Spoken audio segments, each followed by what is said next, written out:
अस्सलाम वालेकुम जी, मेरा नाम असद है। मैं सैयद बिनते फ़ातिमा ओल्ड होम के किचन में मौजूद हूँ जी। माशाल्लाह इन ख़वातीन की जो है वो बड़ी ख़ुसूसी तौर पे आज जो है वो केक्स एंड बेक की तरफ से इनकी अफ्तारी का बंदोबस्त किया गया। माशाल्लाह माशाल्लाह जी, इसमें बहुत मज़े मज़े के खाने आज जो हैं वो मैं आपको दिखा रहा हूँ। माशाल्लाह बिरयानी है और एक हमारी बहन साहब है, उनकी तरफ से जो है ये माशाल्लाह चिकन कौरमा और बहुत ज़बरदस्त जो है ये कस्टर्ड लग रहा है, जो कि माशाल्लाह ट्रैफल लग रहा है। तो माशाल्लाह जी ये बरकतें हैं, रहमतें। आप बताएं थोड़ा सा कि अल्लाह ताला किस तरह एक मनो सलवा जो है इन माओं के लिए यहाँ भिजवा रहे हैं। भले लोग नहीं आ रहे, हम उसको मिस कर रहे हैं।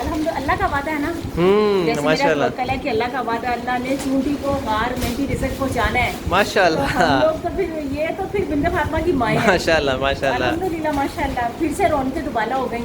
जी जी जी, क्या बात है। जिस तरह लोगों को सानियाँ लग रही है ना माशाल्लाह, इन माओं के लिए वो पहुंचा रहे हैं। अरे बड़ी बात है। तो माशाल्लाह केक्स एंड बेक्स है और इस तरह से और ऐसे एक दो लोग हैं, मैं उनका बेहद मशहूर हूँ कि माशाल्लाह जी ये। अच्छा, मैं आपको एक और बात बता दूँ कि जैसे अक्सर देखने में लोग कहते हैं जी मिसेस फरजाना जैसे अकेली हैं, तो भाई ऐसा नहीं है। माशाल्लाह ये यहाँ पे 70 से 80 लोगों का माशाल्लाह डेली खाना बनता है, सुबह दोपहर शाम। और माशाल्लाह जी ये इसमें 2 खानसा में हैं और एक इनके हेल्पर हैं जो यहाँ पे काम करते हैं। मोस्टली हमारी कोशिश होती है कि जो अमला है उनको ज़ाहिरी बात है उनके अपने शायद मामला हैं, प्राइवेसी है, तो वो हम नहीं चाहते कि किसी तरह से भी वो हाईलाइट हो। लेकिन आहिस्ता आहिस्ता वक्तन फ़वक्तन वो भी आपसे शेयर करते रहेंगे।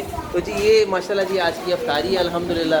तो बस आगे भी आपसे शेयर करते रहेंगे ये सौगातें, ये रहमतें। तो बस दुआ में याद रखिएगा और बहुत सारी दुआएँ उन लोगों के लिए भी कि जो इन माओं के लिए कर रहे हैं। और मेरी गुजारिश होगी आगे भी करते रहिए, अपनी मदद का हाथ बढ़ाते रहिए अब इन माओं के लिए, और अल्लाह आपको इसका बहुत अजर देगा। जज़ाकल्लाह। इस वीडियो को शेयर करना नहीं भूलिएगा और स्पेशली इस रमज़ान अपनी ज़कात और अतियात की भी ज़रूर याद रखिएगा। अपना ख्याल रखिएगा। अल्लाह हाफ़िज़।